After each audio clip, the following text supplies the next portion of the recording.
Hello student, आज हम आपको विज्ञान सब्जेक्ट के कुछ महत्वपूर्ण प्रश्नों से रूबरू करवाऊंगा जो आपके बोर्ड एग्जाम के लिए बहुत ही इम्पोर्टेंट होगा।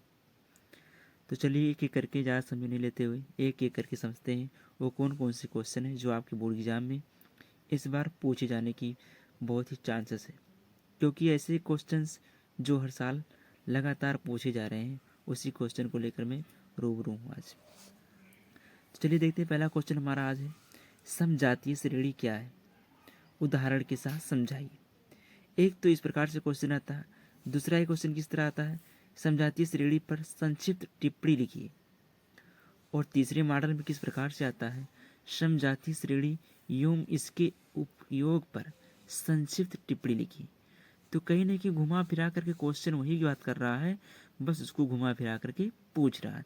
तो इससे घबराना नहीं है, बोर्ड एग्जाम में जाइएगा इसको याद करके बेहतरीन ढंग से और इसको लिख देना। तो चलिए देखते हैं इसका क्या आंसर है, उसको देखते हैं। इसका क्या उत्तर है उसको हम देखते हैं।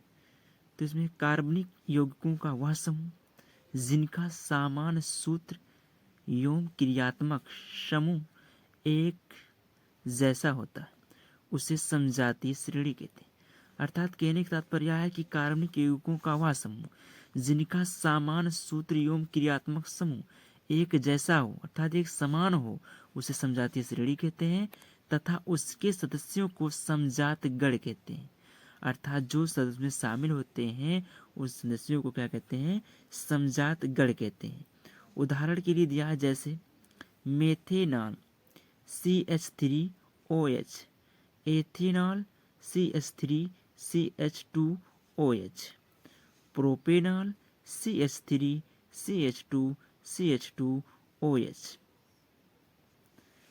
तो ये था इसका उदाहरण। अब देख लेते हैं समजातीय श्रेणी के सदस्यों के निम्नलिखित लक्षण हैं। अर्थात वो कौन कौन से लक्षण हैं, कैसे पहचानेंगे कि समजातीय श्रेणी का सदस्य है कि नहीं। तो सभी सदस्यों को एक सामान्य सूत्र द्वारा प्रदर्शित कर सकते हैं।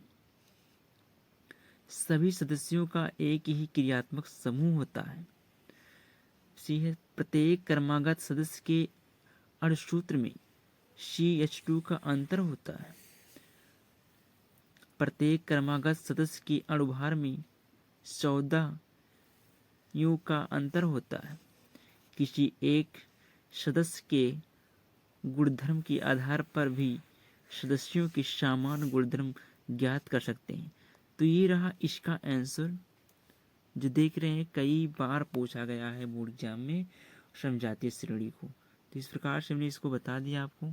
अब इसको बेहतरीन ढंग से याद कर लीजिए और एग्जाम से पहले इसको तैयार कर लीजिए ताकि वहाँ कोई दिक्कत ना हो आपको। देन अब हमारा दूसरा क्वेश्चन जो है, हमारा दूसरा प्रश्न है कि प्रतिस्थापन अभिक्रिया पर संक्षिप्त टिप्पणी लिखिए। तो इसमें भी क्वेश्चन को घुमा फिरा कर पूछा है, अर्थात क्वेश्चन एक ही बस उसको घुमा फिरा कर पूछा है।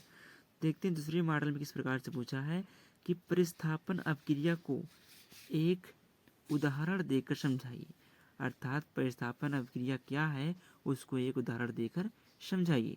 दूसरा पूछा है कि मेथेन से क्लोरीन की अभिक्रियाओं का केवल समीकरण लिखिए। अर्थात इसमें पूछा है कि मेथेन से क्लोरीन की जो भी रिएक्शंस होंगे उसको लिखने के लिए बोला है। अब इसमें पूछा है तीसरे में कि कार्बनिक यौगिकों में प्रतिस्थापन अभिक्रियाओं का एक टिप्पणी लिखी। तो इस प्रकार से 3-4 प्रकार से इसमें क्वेश्चन पूछा है, जो क्वेश्चन बल्कि ये मोस्ट इम्पॉर्टेंट क्वेश्चन है आपके बोर्ड एग्जाम 2024 के लिए।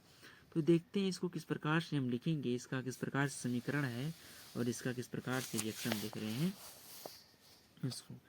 तो यहाँ देखिए साफ लिखा है प्रतिस्थापन अभिक्रिया।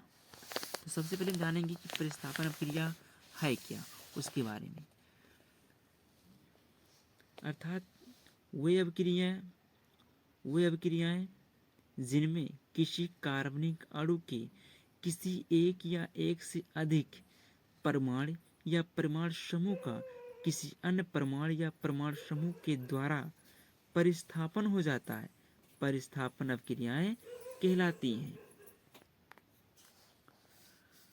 तो हम देख लिए कि परिस्थापन अभिक्रिया किसे कहते हैं, उसके बारे में जान गया। देन हम उसका उदाहरण देख लेते हैं और वो रिएक्शन देख लेते हैं। उस रिएक्शन को हम देख लेते हैं किस प्रकार से समीकरण दिया गया है, किस प्रकार से अभिक्रिया कराया गया है। तो उदाहरण में दिया गया है कि मेथेन की क्रिया सूर्य के धुंधले प्रकाश की उपस्थिति में क्लोरीन से कराने पर इसके एक एक करके चारों एच तथा हाइड्रोजन परमाणु Cl क्लोरीन द्वारा विस्थापित हो जाते हैं। जिसमें देख रहे हैं CH4 प्लस Cl2 अर्थात मेथेन और क्लोरीन से अभिक्रिया कराया गया है। किसमें? धुंधले प्रकाश में, अर्थात ये क्या हमारा है? धुंधला धूप प्रकाश है। तो इससे जब क्रिया हुआ इसमें तुमको प्राप्त क्या हो रहा है? CH3Cl अर्थात chloromethane plus HCl hydrogen chloride, ये चीज़ हमको मिल रहा है। और उसमें प्रस्थापित क्या हो रहा है? क्या प्रस्थापित उत्पाद है इसमें? क्लोरोमेथेन। तो ये रहा इसका अभिक्रिया और ये परिस्थापन अभिक्रिया का परिभाषा। अब आपको स्क्रीन पे अच्छे से दिख रहा होगा, तो आप इसको तैयार कर लीजिए अपने बोर्ड एग्जाम से पहले और अपना 90% प्राप्त करिए बोर्ड एग्जाम में। तो ये रहा आज का बहुत ही इम्पोर्टेंट क्वेश्चन। तो आज के लिए इतना ही, मिलते हैं नेक्स्ट वीडियो में। तब तक के लिए पढ़ते रहिए, मस्त रहिए। जय हिंद, जय भारत।